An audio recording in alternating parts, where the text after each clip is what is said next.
Shalom, shalom, Bishop Kyle. Here at the ARK Feast of Tabernacles, once again, talking about times in Yah's Word where others decided to do something other than Torah. And so topic of discussion is Samson and Delilah at this point. And in Judges chapter 16, verse 5, it says that the masters of the Philistines came up unto her and said unto her, entice him and see wherein his great strength lieth, and by what means we may prevail against him, meaning Samson, that we may bind him to afflict him, and we will give thee, every one of us, 1,100 pieces of silver. So Delilah went on her path, and she tried 3 times, as we know. The first time, she went to him, and he said, well, bind me with 7 green withs that's been never dried. You see, and that's from verse 6 to verse 9. The second time, verse 10 through 12, Samson told Delilah, hey, look, bind me with new ropes, unused. And so Delilah tried once again. And each of these times, when Delilah tied him with these ropes, here come the Philistines busting out of every room of the house, right, and coming to attack Samson. And Samson didn't put that 2 and 2 together. That he was so caught up. If I was really weakened by this, they would have had me. But going on, the next time in verse 15, Delilah used those womanly charms, if you will, and she said in verse 15. Unto him, how can you say I love you? And see, that's what we was trying to talk about last night in the lesson I did, where we got to know what love really is. And love is keeping Torah. You see, love is keeping Torah, because Delilah thought that Samson loving her was something else, meaning doing what she say for him to do. And that's the exact thing that got Adam in trouble in the garden, doing what his wife said to do, which went against Torah. Now, sometimes your wife will tell you something good that you need to do, like, hey, you need to cut back on eating all that junk food and stuff like that, and that's all good, because she's your helpmeet, and she's supposed to do that. But here it is, Delilah is trying to get Samson to do something against himself, you see. And I'm gonna tell you, he went on and he told her all. Look at verse 17, Judges 16, verse 17. After Delilah was crying and said, you don't love me and this and that, it says in verse 17, I'm gonna read verse 16. It came to pass when she pressed him daily with her words and urged him, so that his soul was vexed unto death, that he told her all his heart. He was an open book, you see. And he told her, if you shave my head, I'm gonna be weak just like any other man. Now check this part out. In verse 18, it says, and when Delilah saw that he had told her all his heart, she called for the masters of the Philistines, saying, come up this once, for he had showed me all his heart. Then the masters of the Philistines came to her and brought the money in their hand. Remember, in verse 5, it said that 1,100 pieces of silver was going to be given by each one of them. And so verse 19, this is what's happening. This is why you have to make sure that you getting a Isha, a wife that is in Torah, that is have a mind to do what the book say. You see, because in verse 19, I'm going to read it to you. It says, and she made him sleep on her knees. Now, when you were sleeping, first of all, you at your weakest point. That's when the thief come in the house. You see, and she put him on her knees. I heard somebody say one time that was like an altar for the witches, putting them on her lap. Oh my! And all, but she made him sleep on her knees, and she called for a man, and she caused him to shave off the 7 locks of his head. And check this part out.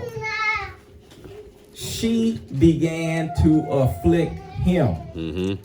Wow. And his strength went from him. Let's look at that's cold. verse 5 again. This is what the masters of the Philistines said. The masters of the Philistines said to Delilah, and the masters of the Philistines came to her and said unto her, entice him. That's what Delilah was supposed to do.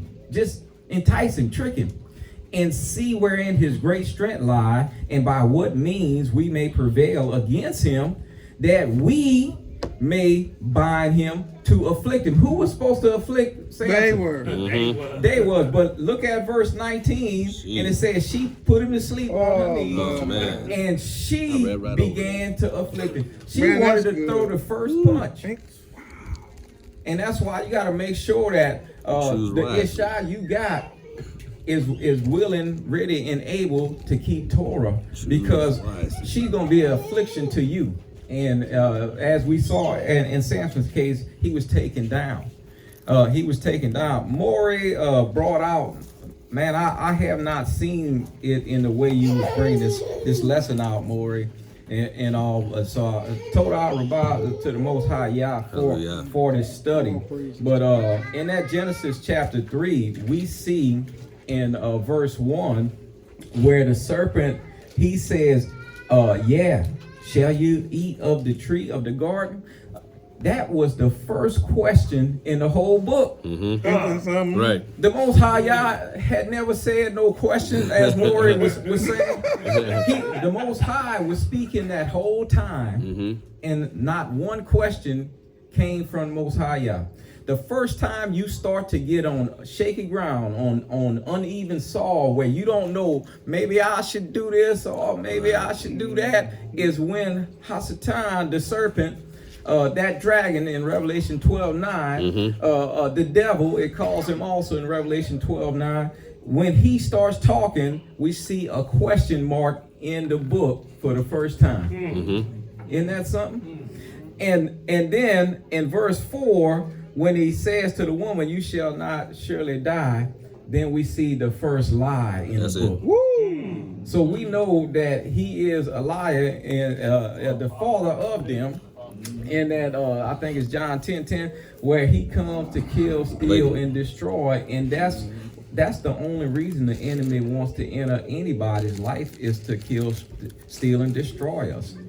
But we have to recognize that there is an order, there is a function that the Most High has placed in His Word, and if we are Torah compliant, then we're gonna keep that order. You had something, bro? I just wanted to see if this might be accurate or not. Okay, man, that was good, by the way. Delilah used enticement to go after Samson, and Satan used enticement also to go after Joab. That's right. Yes, as a matter of fact, we're gonna go back to that Genesis. Yeah. Unless we got a couple more examples that you all want to bring. I was going to bring out the same part with that story. That account is striking, because I don't know where the addition of the commandment came from. I always question that. Where she replies back and says, he said, we not only can't eat it, but we can't touch it. Right. Now, we don't get that account. Did Adam tell her that as a preventative step? Did she make that up in her own mind? Did the Hasatan, what's interesting, when we were just when we were just talking about it, right, rapping, we said the man would have wrapped a piece of caution tape around it, right? Right. So can you hear him saying, now look, right, not only can we not, don't even touch it. You know what I'm saying? Right. Don't touch it. I'm just saying it could have came from. So when you said that, I was thinking about that, but I said, how dangerous might that be to say that Yah told him that if Yah didn't say it? Right. Because when we add to Torah, sometimes we make it a burden. That's as right. as we know in John, as we went over yesterday, 1 John 5:3, his commands are not burdensome. It's not a burden. But you make it into something now that is not entirely true. So by her grabbing this fruit and taking it and saying, "Oh, I ain't dead yet," that made her, giving her the confidence to say, "Well, I might as well eat it." I don't know. This is what I question that all the time. I wouldn't. No, it couldn't have been that, because then that would have made Adam sin before the fall. Right.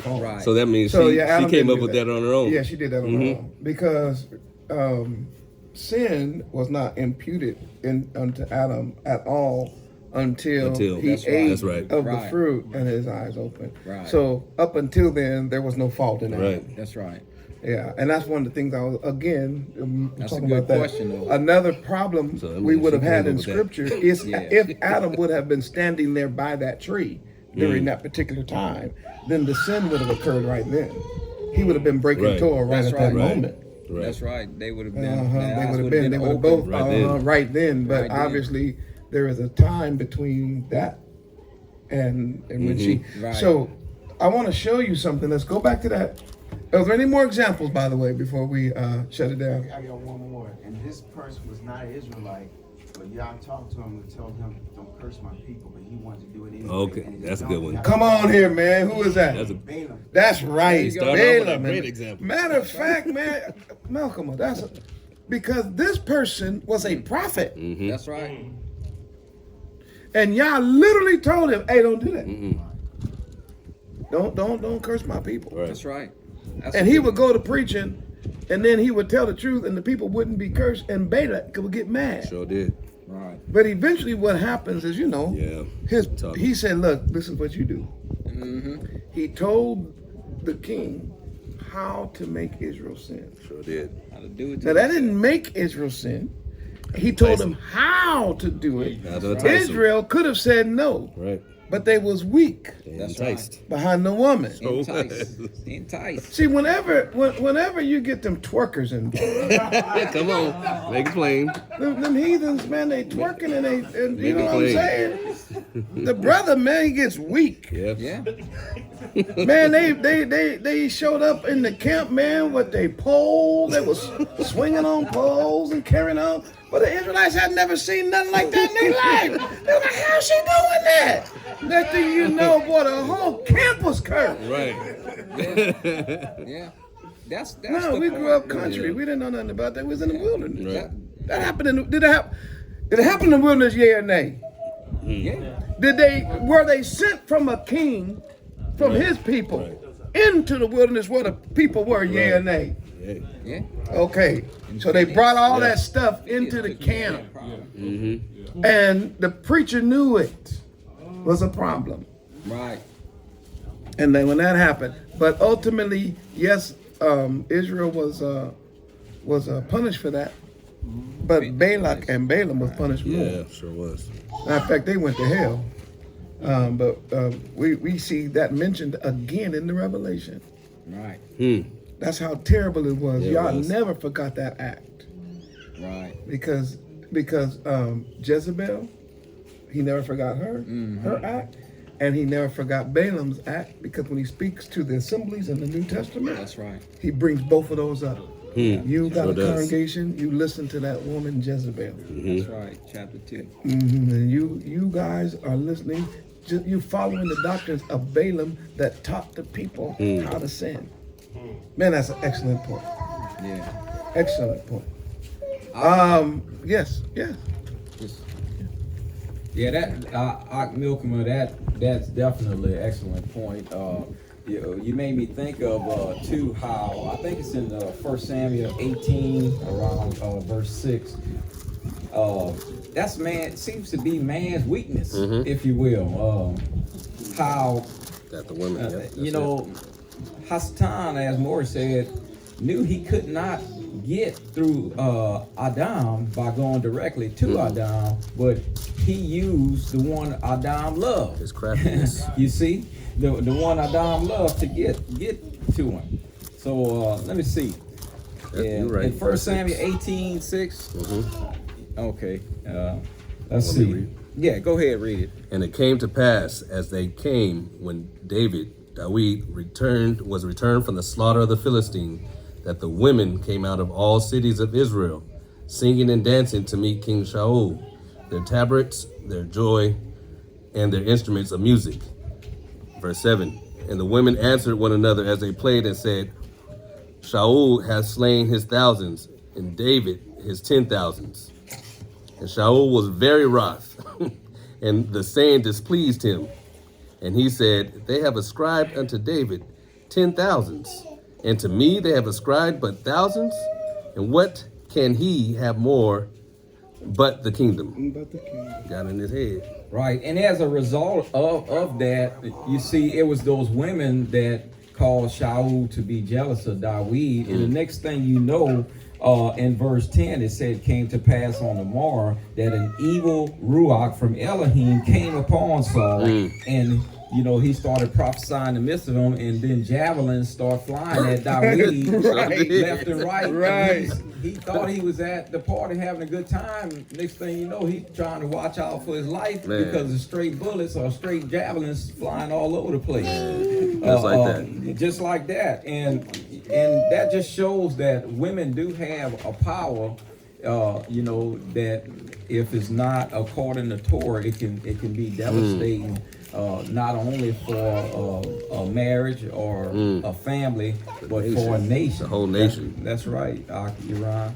You know, but there was one other one, Maury. I think it was in First Kings. That prophet, you might remember it better than me, but there was a prophet that was told to go. I think to King Jehoshaphat, and he said, "Don't stay there, don't eat there, don't drink there. And if and don't come back the same way you came. Yes, sir. Go there and say your he word. decided to go there, and he told another old prophet, "Hey, look, I can't accept your invitation because I'm not supposed to eat, drink, or go the other way." But that old prophet lied to him and said, "Well, you know, Most High, I'm a prophet too, and Most High said for you to come eat with me. So disregard your first orders and follow these." And the next thing you know, that prophet ate, drank, and he was prophesied to at the end of his meal that he wasn't gonna make it home. And then there was people lining up in the road to watch his carcass on the side of the road that the lions had attacked him. But that's another example of when we don't keep Torah, and we don't keep the instruction of the Most High, how we can end up in great peril, even death. So, all right, let me give you guys a couple of more, and we won't elaborate on them as much because we're pretty much done with today's lesson. But what about Grandma Sarah and Abraham? Right, that's right. That's our grandma. We can't talk bad about grandmama.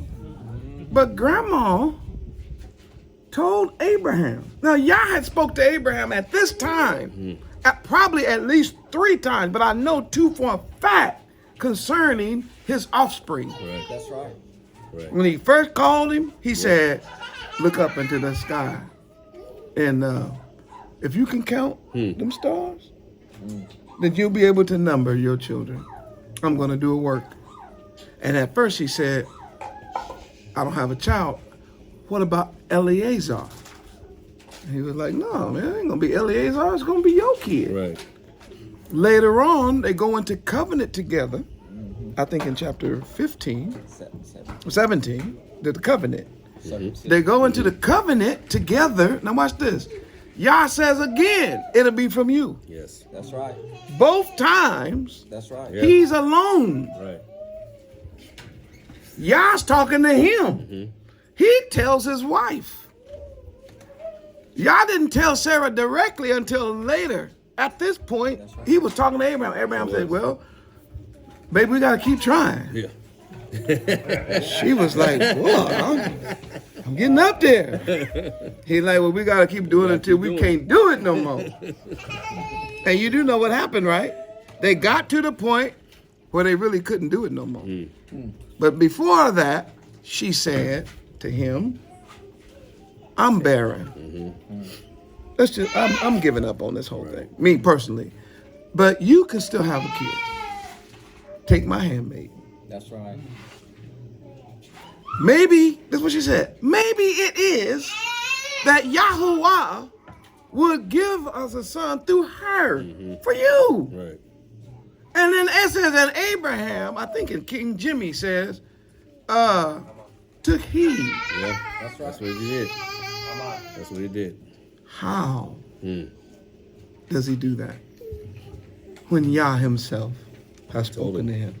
How does he do that? He should have said, his reaction should have been, "You know what? She a little cute. Okay, I'll give her that. You know, little Egyptian thing. She's all right. Yeah. But I tell you what, she ain't like you, baby. Because everywhere you go, kings be talking about. Trying to kill me. Is she single? Right. And he was like, matter of fact, you know we had that thing between us where we'd always say that you was just my sister. That's it. So when it comes to that, hon, you my girl, you my woman, you my everything. And how about this? I just believe what Yah told me. Come on. But he didn't. The Torah that came from Yah, he dismissed. The word or instructions that came from her, he listened. And we already know the story. Yes, indeed. That's where we get Ishmael. Yep. That's right.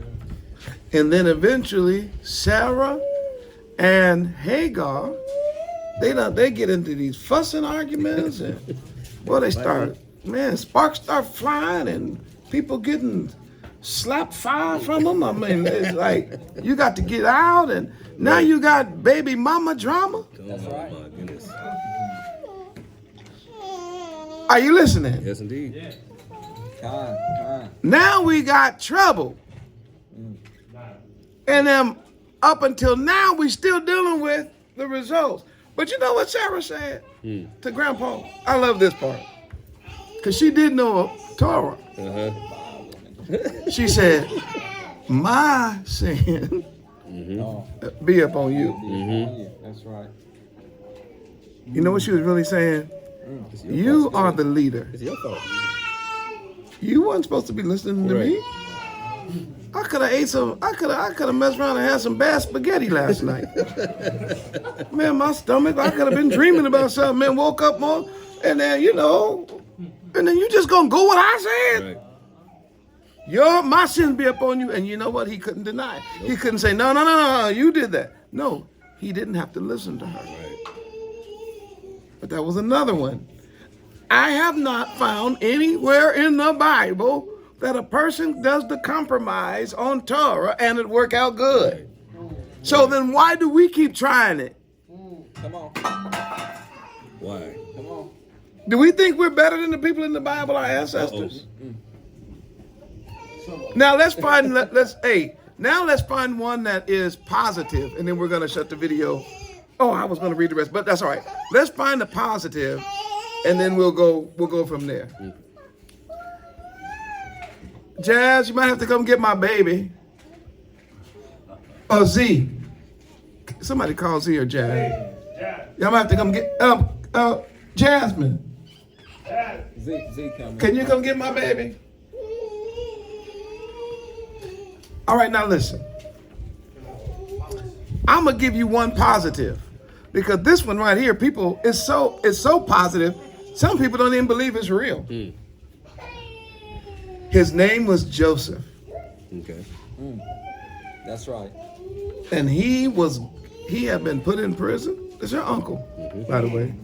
Uncle Joe was put in prison by his own brothers. Sure was. Our grandpa, unfortunately, was in on it. Sold their own brother into captivity. If anything, you would think a man like Joseph, who was would be just done with the Bible, done with Torah, done with Yah, done with Israel, done with his own family. They sold me into captivity. Boy, these Hebrews here, all because of my pretty coat. His dad loved him more. I'll get to that later. That's a whole nother story. Set him up. Because I know a lot of people don't believe that that's real, but that is real. And there's nothing really, it wasn't sinful for Israel to love Joseph. It was the child of the woman he loved. Right, that's right. The first child of her. Yeah, her firstborn. Nothing wrong with that. The other boys got jealous. Plus, Joseph was extraordinary. He was. If anything, I do a lesson on this. All over the world, I've taught this, but I'm going to tell you guys this right now. If anything, his brothers should have loved him more. Right. Because their daddy loved him more. That's right. Right. Did you catch that? That's right. I'm going to say it again. Say it again. If anything, his brothers should have automatically loved him more because, one, that was their baby brother. Right. Who don't love the baby the most? Right. You got to have a problem. If you got a problem with the baby in the family, that's the baby boy. Right. Now watch this. Not only is he the baby boy, but his father got enough sense to know this child is special. Yep. He, for some reason, is closer to Yah. We don't know why. Yah talks to him in dreams and Right. visions and all that. That's so right. I tell you what, man, that's my boy. I got to keep him protected. The other brothers, instead of them saying, you know what, you're right, we're going to protect this boy. Right. He's special. He got something. No, they got jealous. Incredible story when you look at it from that angle. He ends up in a house of a man named Potiphar. And he starts on the bottom, cleaning toilets, Starts running the house. taking out the trash. He's doing that so good. But they walk by the toilet and go, man, has anybody ever even used that toilet? Oh man, I'm an Israel. My daddy Israelite. This is how we had to do back in the day. But I mean, when you took the garbage out, you made sure that every little piece of paper was put away and burned. Oh yes, my father didn't allow us just to have trash just any old place. What else did your father teach you? Oh, I know how to count. I know how to read and write. I know how to do math. He was like, for real? I got so much this. You think you can? He said, oh, what do you have? Oh yeah, I can keep account of everything. I'll make sure that nothing's lost. Right. Oh, I got so much grain, so much. Okay. So I'll tell you what, you ain't gotta wash no more toilets.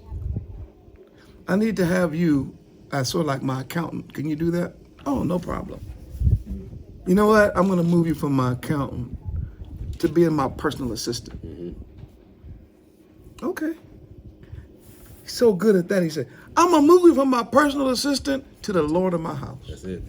You in the house now. Matter of fact, you run everything. Right. The only thing off limits is my wife, of course. Gave a word. But everything else you can have. You can run it. I trust you. Matter of fact, man, handle it how I'm going fishing. Yep, I'm out. I'm going out here to this Nile River. I'm finna throw me a couple of hooks in, man. I'm going fishing. I might mess around and pull out one of these Egyptian gods. Gator guys. Like eat me a little Egyptian god for lunch. And while he was out on an errand, Potiphar's wife looked at that Hebrew Israelite Right. Hey, right. and was like, I wonder what else you do. okay, I ain't gonna beat around the bush. Come lay with me. Right. Straight up. He was like, oh, no. See? Torah. That's it. Thou shalt not That's it. commit adultery. That's right. He said, nah, girl, I can't do that. She was like, whatever. You know you want some of this. Kept No, wear- trying to wear him down. not the point. She tried to wear him down. The book says she did it many days. Yep. Hey, come sleep with me. So finally he had to tell her. He said, listen, I have been put over this whole house. Your own husband don't even know everything he has. Like I got the perfect record of everything. The one thing he said was, you're off limits though. Do you know what that girl did? She waited until this Hebrew had to go to the bathroom. Right. So he go to the bathroom, just taking care of his business.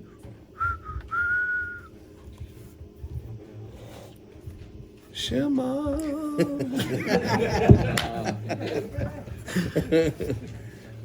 And she pounced on him there, grabbed him, commanded it.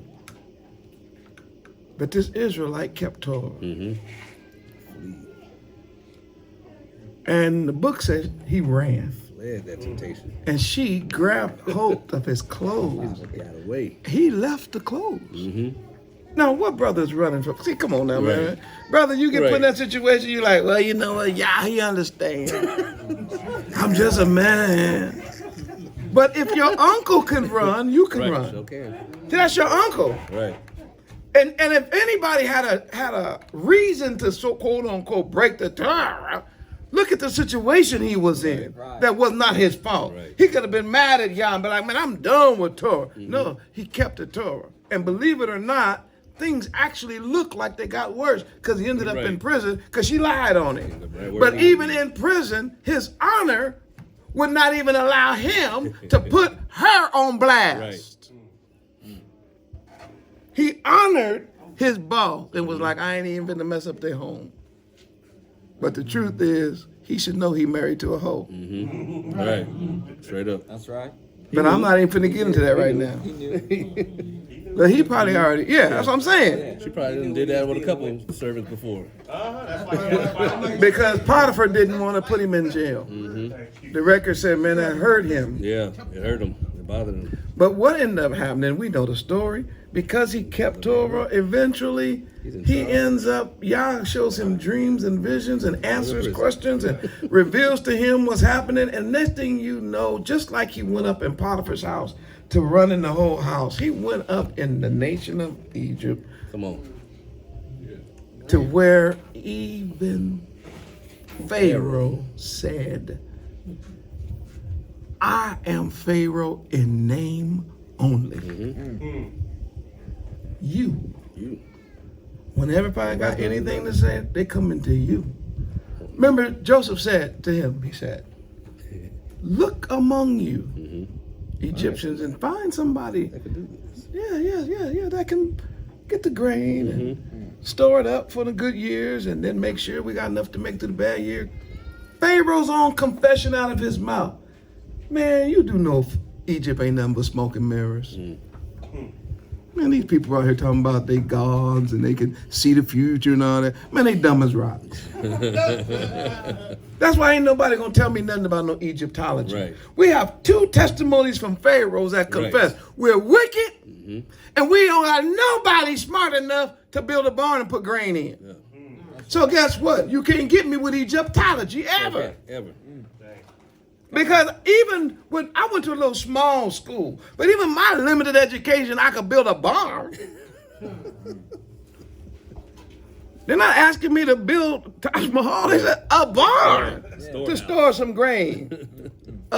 Make some wood, make it this high, you know what I'm saying? I said, nobody in the land? He said, no, ain't nobody here like that but you.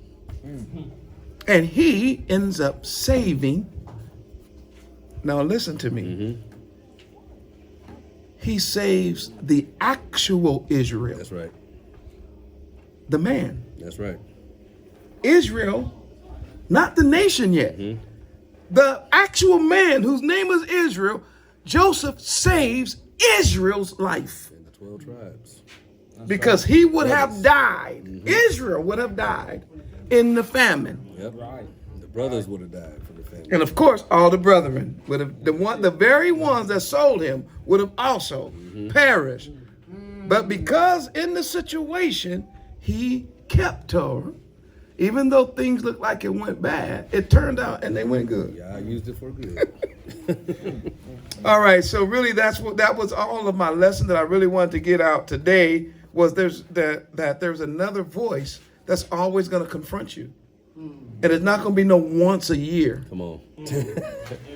Brethren, listen to no me. once If in a it's too lifetime. late for you, just ask Yah to forgive you. If it's too late for you and you've already jacked up, but talk to your son. Yeah.